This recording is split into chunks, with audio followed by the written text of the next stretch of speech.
বৈরাট্টিহাট college কাণ্ডের দ্বিতীয় পর্বে আপনাদেরকে স্বাগত জানাচ্ছি। কালকের পর থেকেই যিনি প্রিন্সিপাল, যার আদেশে রফিক স্টোরে ফর্ম ফিল আপের কার্যক্রম হচ্ছিল, গোপন ডাটাবেসগুলো সেখানে চলে গিয়েছিল, সেই প্রিন্সিপালকে কালকে থেকে কল দিতেইছি এগিন প্রিন্সিপালকে কল দেওয়া হচ্ছে, পাওয়া যাচ্ছে না। প্রতিষ্ঠান বন্ধ, প্রতিষ্ঠানে নাই। বাড়িতে গেছি, বাড়িতে নাই। তাহলে তাকে কোথায় পাবো? সর্বশেষ উপায়ন্তু এবং তার বক্তব্য না পেয়ে আজকে উপজেলা প্রশাসনে এসেছি তার নামে লিখিত অভিযোগ দিতে। কেন তিনি দোকানদারের মাধ্যমে ফর্ম ফিল আপের কাজ করছেন এবং একটি সাবজেক্টের নবায়ন করার জন্য রেজিস্ট্রেশন 3200 বা যে 3000 টাকার নেওয়ার ইখতিয়ার তাকে কে দিয়েছে? আমি অলরেডি উপজেলা নির্বাহী অফিসার মহোদয়কে হোয়াটসঅ্যাপের মাধ্যমে অভিযোগটি জানিয়েছি এবং তিনি সেটি আমলে নিয়েছেন এবং লিখিতভাবেও তার দপ্তরে আমি দিয়ে গেলাম।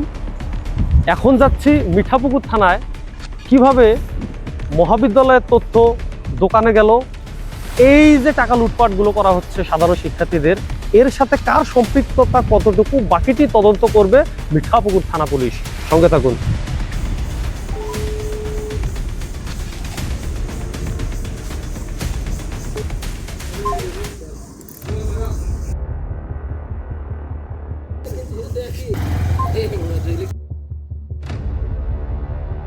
একটু আগে আপনারা দেখেছেন মিঠাপুকুর উপজেলা প্রশাসনের কাছে বৈরাতি মহাবিদ্যালয়ের যে স্বেচ্ছাচারী প্রিন্সিপাল সাধারণ শিক্ষার্থীদের কাছ থেকে যেভাবে টাকা আদায় করছে, পকেট কাটছে, যে শোষণ, তার বিরুদ্ধে ব্যবস্থা নেওয়ার জন্য কিন্তু উপজেলা প্রশাসনের কাছে আমরা আবেদন করেছি এবং প্রশাসন সাড়া দিয়েছে।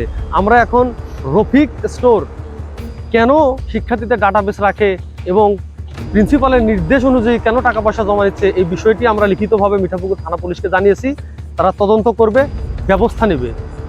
উদাহরণ দিয়ে আপনাদেরকে বলি, কেউ যদি আপনার দোকানে এসে জাল টাকার নোট দিয়ে বলে এটা মুরাদ ভাই দিছে, পরবর্তীতে পুলিশ যদি জাল টাকাটি আপনার দোকানে পায়, তাহলে সর্বপ্রথম পুলিশ কাকে অ্যারেস্ট করবে? নিশ্চয়ই দোকানদারকে। তারপর যে দিয়েছে তাকে ধরবে, এটাই নিয়ম।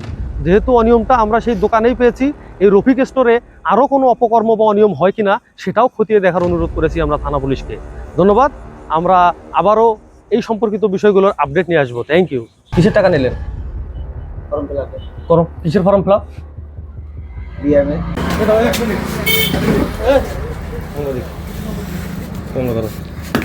আপনি এটা কিসের টাকা নিলেন? আপনি কি এই কলেজের নিয়োগপ্রাপ্ত কোনো পিওন বা আইটি অফিসার? না। আপনি কি? আপনি কি করেন? কম্পিউটার দোকান। কম্পিউটারের দোকান। কম্পিউটারের দোকানে রফিক স্টোর। রফিক স্টোর কিভাবে কলেজে টাকা নেয়? আমাদের এটা নিয়ম এইভাবে বলে দিয়েছে না। কে বলে দিয়েছে? Sam principal sir. Sam principal sir. এক সাবজেক্টের ফর্ম ফিল আপ কত? জানি না। জানি না তো নেন কেন? সরকার নির্ধারিত ফি 250 টাকা এক সাবজেক্ট, ও 3000 টাকা নিচ্ছে। 2700 টাকা কি উড়ে আসে ভাই?